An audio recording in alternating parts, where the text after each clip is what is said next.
So yun guys, nagbabalik naman tayo dito kay CTE. Ayan, para sa kanilang latest update sa mga presyohan po ng kanilang mga model.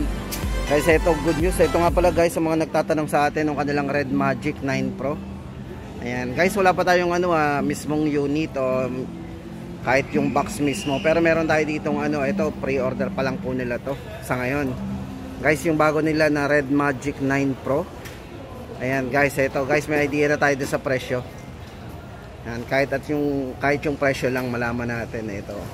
Ayan. Ito guys, para sa dalawang variant, isa pong 12GB RAM, 256GB, 46,990. Then yung 16GB RAM 512 po ay 56,990. So yun guys, ang kanilang Red Magic. Ito guys, abangan natin to. Sa ngayon po, ito ay naka-pre-order po sa kanila. Yan guys, ito bago tayo pumunta dito guys, checkin po natin ang specs nito sa dulo guys. Panoorin po natin yung ating video. At ito guys, umpisahan na natin. Unahin po muna natin yung kanilang mga yung pinaka entry level. So yun guys, umpisahan na natin yung kanilang mga budget phone. Ito tama-tama sa mga naghahanap ng budget phone dito kay CTE. Ito guys, meron sila ditong 3299, 3199 at 2299. Ito guys, sa mga naghahanap ng pangsamantalang cellphone, grabe, sobrang mura naman itong kanilang Blade 53. Ito yung kanilang A53. Guys, ito naka 4GB RAM. So yan, 32GB internal storage. Syempre guys, napakamura naman ito. Bali ito 2299. O di ba? Kung naghahanap ka ng smartphone na parang basic phone na, ito pinaka basic talaga. O 2299 lang po ang price nito guys Bali naka 32GB po internal storage na yan. Yan. Naka octa-core din. Yan.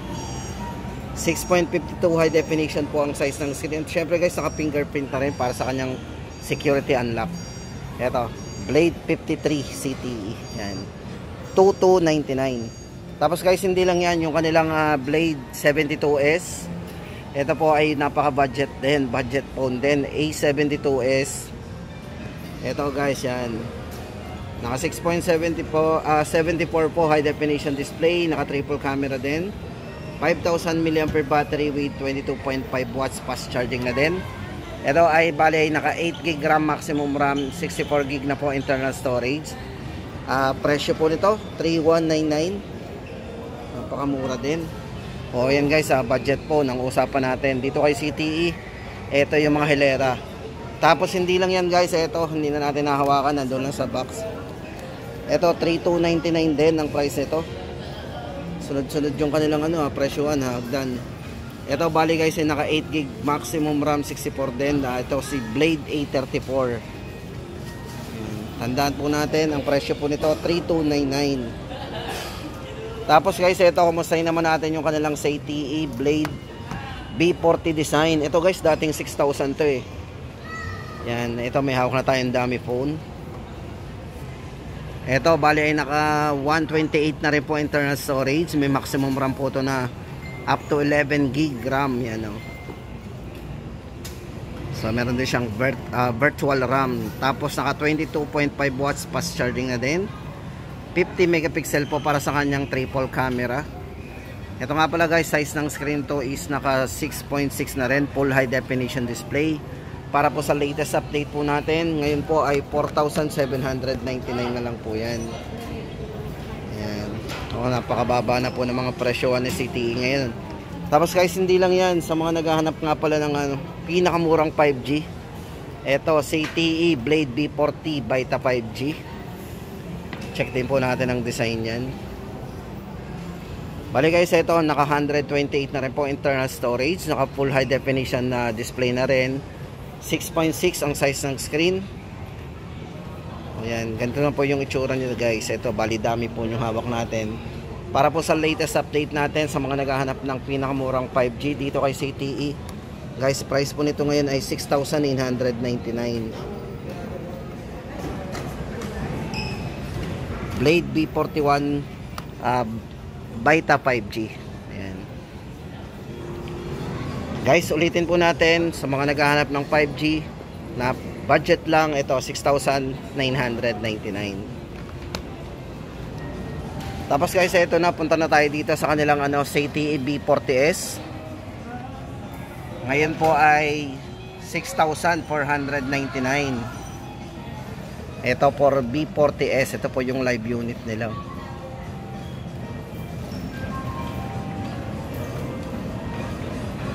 So bali guys, ito ay naka 6 gig maximum RAM, tapos 128 na rin po internal storage. Yan, para sa latest update po natin dito kay CTE B40S, 6,499. Check po natin yung camera sa video.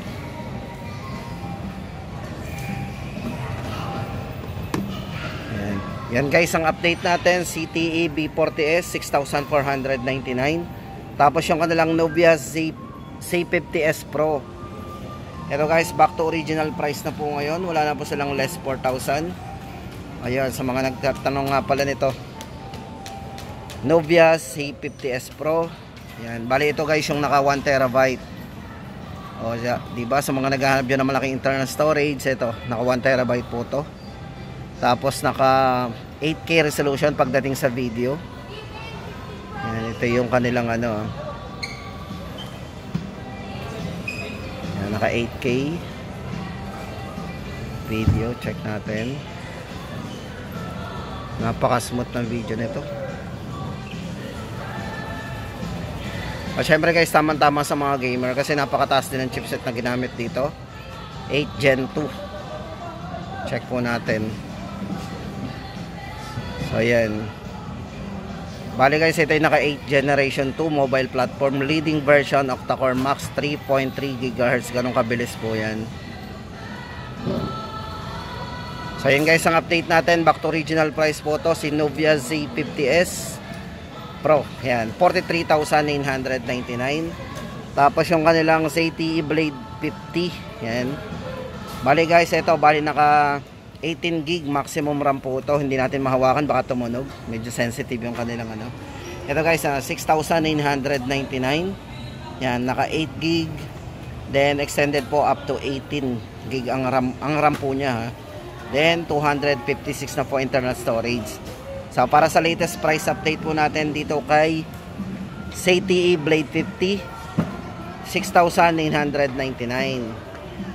At yung last po sa ating listahan, ito si Nubia Neo 5G. Siyempre guys, sa mga naghahanap ng 5G dyan, ayan, si Nubia Neo 5G, ito po 9,999.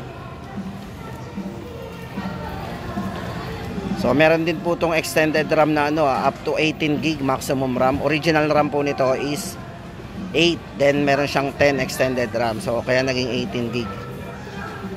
Ito guys, para sa latest price update natin dito, 9,999. Tapos guys, ito, pag-usapan natin yung kanilang bagong Red Magic 9 Pro. Ito, the chill that never quits. Guys, ito para sa latest update natin sa kanilang dalawang model po. Guys, sa maganda dito, naka Snapdragon 8 Gen 3. So sa ngayon guys, yan pa lang yung may lumalabas na 8 Gen 3 na chipset, ha. Tapos naka ICE 13 cooling system po yan.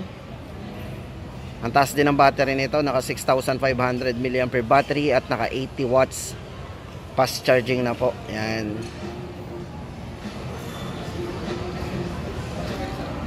Grabe. Ito, check po natin yung kanyang Snapdragon 8 Generation 3. Naka turbo fan cooler, so iwas init po yung ating cellphone. Size ng screen medyo malaki din, naka 6.8 inches po, bezel-less. So mapapansin nyo naman dito sa design na medyo square. Yan. So guys, abangan natin. Sa ngayon po ay naka pre-order po to sa kanila. O yan guys, sa mga gusto mag-avail po nito, visit po tayo sa mga CTE kiosk. Kasi ito po ay for pre-order pa lang, 2,000 po pwede nating i-down dito. Yan. At yan guys ang ating latest update dito kay CTE pagdating po sa kanilang mga entry level, sa mga naghahanap ng budget phone, at syempre yung mga naka on sale nila. Ayan.